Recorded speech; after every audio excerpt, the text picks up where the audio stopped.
All right, you guys, welcome back. You guys all know the ST badge, of course. We all love the Fiesta ST. We've all enjoyed the Focus and Fiesta, frankly, for years, and we've had a lot of fun. They're very tunable cars. The Ecoboost that's in this, the 3-liter, when Ford tuned this up, yeah, they changed the spring rates, they beefed up the anti-roll bars, but what was left on the table, as is the same with all EcoBoosts, is a lot of potential. So the owner of this car, Kurt, has done immense things under the hood, and he's got a long way to go to reach his goals. So we're gonna talk to Kurt, we're gonna have some fun, and we're gonna see how quick an Explorer ST can get, and if it's actually worth your time, because America effectively invented the fast SUV genre, I like to believe at least. So let's get in, let's go for a drive, have some fun.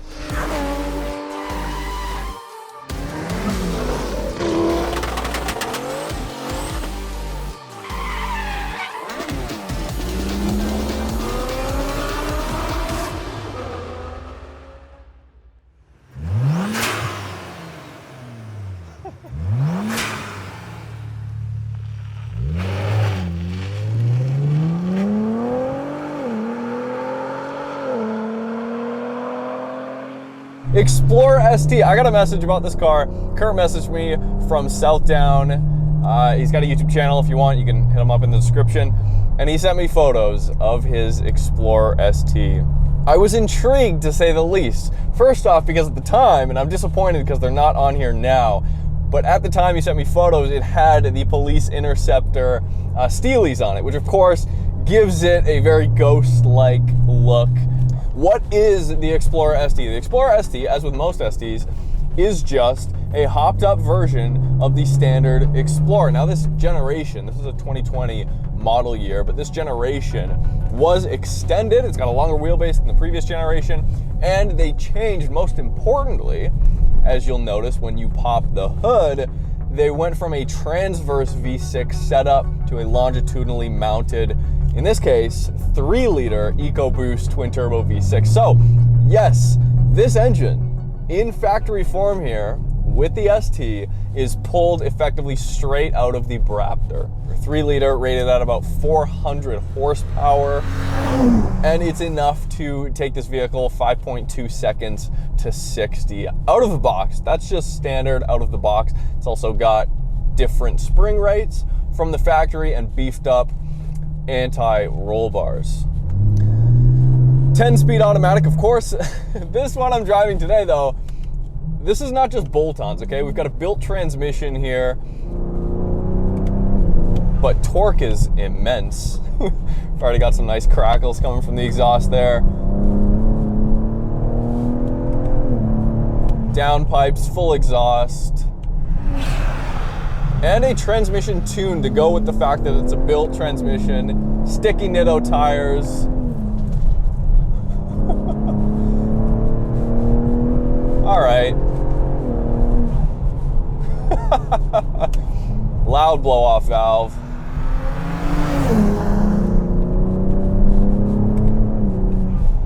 When you pop the hood though, the biggest difference there with the longitudinal setup, I was just amazed at how far back Ford was actually able to push that engine. I mean, it's effectively, it looks to me, that the entire block itself is actually behind the front axles, which is pretty impressive here.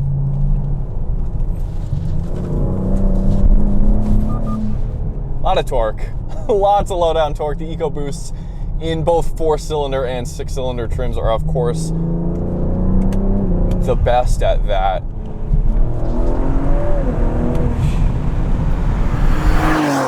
Would I have ever thought to go out of my way to drive or review an Explorer ST? No, because to me, the first impression is that Ford's trying to quote-unquote cash in on the whatever cachet the ST brand has or does not have, versus building an actual performance-oriented SUV, such as is the case with some of the other SUVs, especially the smaller ones. Here, it's still a cushy SUV. Now, is it more buttoned down than a standard Explorer? I can't give you a back-to-back comparison. I haven't driven a standard one. On the upshifts, what it just feels like is there's basically no torque dip. I don't know if the sound kind of conveys that a little bit while we're shifting.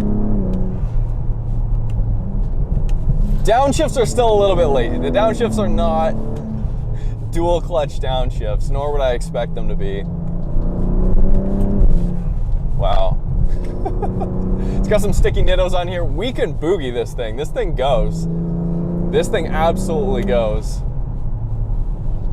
Brake pedal's firm. Steering is not really telling me anything. It's telling me there are G-forces. That's exactly what it's telling me. Wow, wow. So we're also running an ethanol blend here, E60 ethanol blend, so there is ethanol there. And we do have a launch control, which we're gonna take a look at in a second here. Kurt's gonna show me how the launch control runs and everything, but it has been tuned here. Factory turbos, still stock turbos here. You know, yeah, Ecoboost, how does it work? Did Ford actually build a hot SUV? Not really.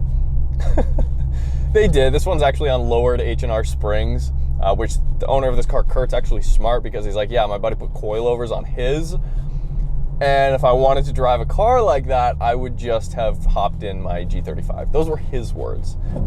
Just hearing the blow-off noises out of a Ford Explorer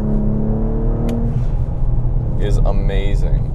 You take off the ST badges and you've got yourself the next level troll here. It just really begs the question, why would you not? I mean, I don't know, there's nothing really similar in the Ford lineup that's just a hatchback. They don't make the Focus ST anymore. They don't make the Focus RS. What do you have? Ford's like, hey, you've got no options. This is all we're leaving you with. An Explorer ST. It pulls though, it pulls hard. It pulls as if it was a 3,500 pound vehicle, and it's not, it's a 4,800 pound vehicle, which is impressive. So Kurt said he dynoed this factory, just to give you guys, this is just real world data, from a 400, I believe it was rated at exactly 400 horsepower at the crank from the factory. He dynoed it, got 330 wheel horsepower. So that's a 70 horsepower drivetrain loss. And then now it's well over 450 at the wheels. It has not been dynoed on its current ethanol tune here, but it's gone through a few iterations. So we're talking about a, I would say, I mean, butt dyno, I'd say it's about 500 horsepower. It's probably a little bit more than that, maybe 550.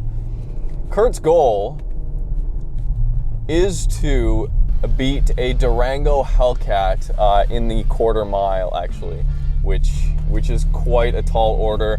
But traditionally, where these vehicles kind of clash up in battle, traditionally, is the drag strip. So hopefully down the line we can get some footage with Kurt at the drag strip. Wow, in sport mode, throttle's incredibly twitchy. All right, let's go do launch control. Let's go have some fun, see what it can do in a straight line. So let's talk to Kurt and see what kind of insanity is lurking under the hood of this vehicle. It's not my style, it's not my personal style, but having driven it, it did put a smile on my face, so that's a start. Yeah, so my name is Kurt from Southdown Garage. You can find me on social media at Southdown Garage. Part of the reason my wife hated driving her previous vehicle in the snow and we needed something more reliable, we started looking for vehicles, and I didn't want the old version of the Explorer, so we actually didn't even look at Ford to begin with. But when we drove the Jeep V8, we realized that we really could not go back to something basic. She went from a 300 horsepower car, she needed something that had power. The problem is the Jeep went through way too much fuel on just a short weekend that we rented it. So we're like, okay, let's start looking around. And she saw this and she loved the look of it. Now, I was sort of partial to the Jeep, I'll be honest. Things definitely unraveled for me. I was at the track last year. I was testing this thing bone stock against a few vehicles. I lost to a Mustang, and then I ended up bumping into a guy that owned a Durango Hellcat. And he actually put me in touch with a gentleman that had one of these that actually beat him at the track. And subsequently, that guy sent me a bunch of information and sent me videos, and I was showing my wife, I was like, look, honey, this thing can beat a Trackhawk. And she was excited by it. It started off with a 93 tune, no downpipes. Now it has downpipes, and we went to E85. We also upgraded the injectors and fuel pump so that we can run more fuel. I have no idea what the 0 to 60 is on it right now with the ethanol and the downpipes. I have no idea what the quarter-mile time is.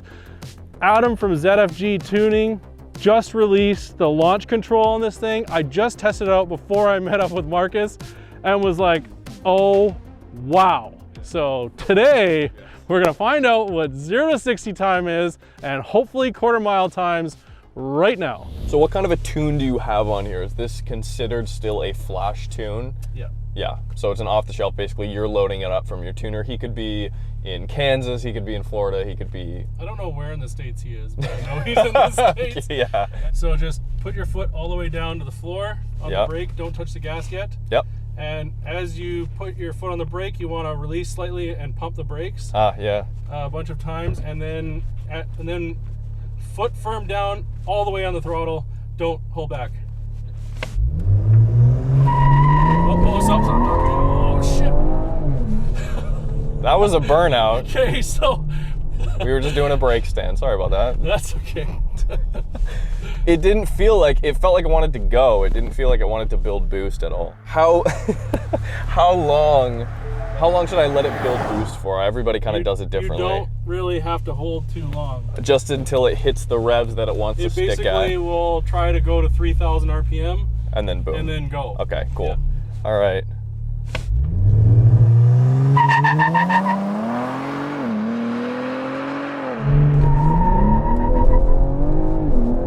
Wow, that's a kick, 1 to 2. Wow. I got you a 0 to 60 on that one. Yes, you did. The shifting is not like the Expedition. It's not like, it's like the Raptor R. The Raptor R, of course, is not the Ecoboost, but it's the 10-speed.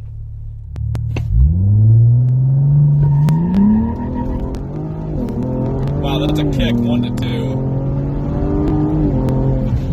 Wow. Go for it. Oh yeah.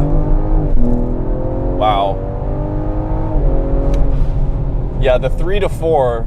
That was nice. You can hear it. There's no dip in torque. That was a good launch.